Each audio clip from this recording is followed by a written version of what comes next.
Romanian general, retired, expert in radio location, radar technology, and doctor in geophysical war. Currently he occupies the following positions: Advisor of the Romanian Parliament on Unconventional Issues and Asymmetrical Threats, Director of the Special Situations and Research Center on UFOs and Psychotronics, Founder of the Association for the Study of Unidentified Aerospace Phenomena, author of dozens of esoteric books. In the introduction he speaks about a good friend of his who had seen two reptilian beings in an early morning, 5 a.m., in the Reptilian Mountains, a group of mountains in the Carpathians. His friend is a military figure as well, a high-ranking officer specialized in commando warfare, which asked for his identity to remain undisclosed. He served in Iraq, Afghanistan, Africa, and South America. Currently he is on another war theater in the Middle East. General Stranu also mentioned that his friend is not a fan of either sci-fi or ufology. General Stranu stated that he trusts his friend above any doubt. The events took place as follows.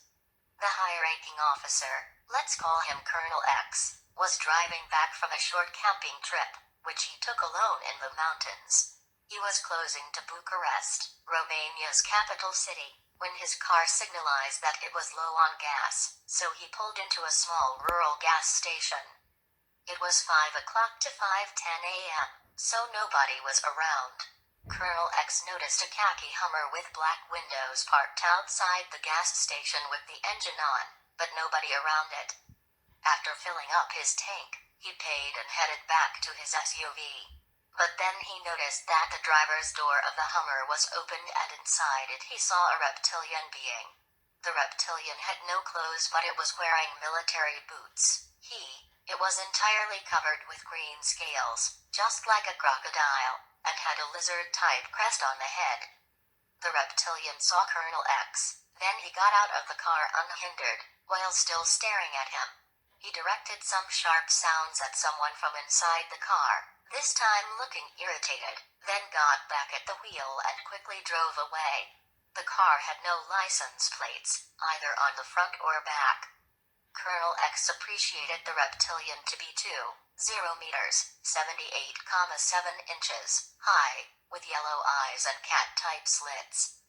The colonel looked around to see if someone else had witnessed the event, but he was alone.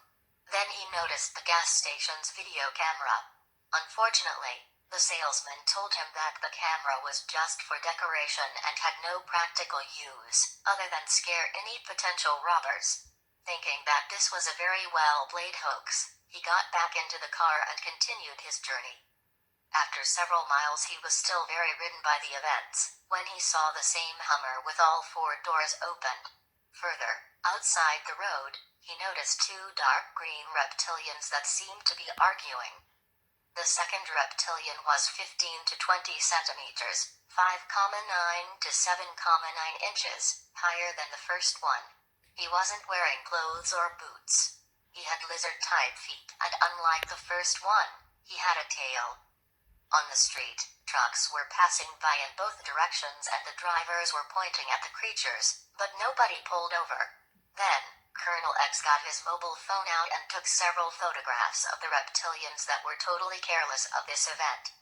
After 3-5 minutes, the 2 reptilians got back into the car and drove back in the direction they initially came from, with high speed.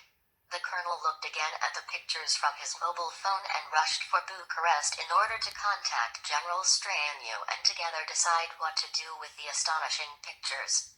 Back in Bucharest, the phone was clearly showing 11 pictures, but all of them were completely green. Together with General Stranu, they headed to a phone service company that couldn't help them either. It was like the colonel photographed a bright green light. For 2 weeks they analyzed the story in great detail and searched for witnesses, but all efforts ended up in failure. General Emil Stranu concluded, "Only one thing is sure, we live in a world that we only think we know, having a false impression that we are its masters. In fact, we are only subtenants in transit, on a planet that never belonged to us and having no idea what our purpose really is."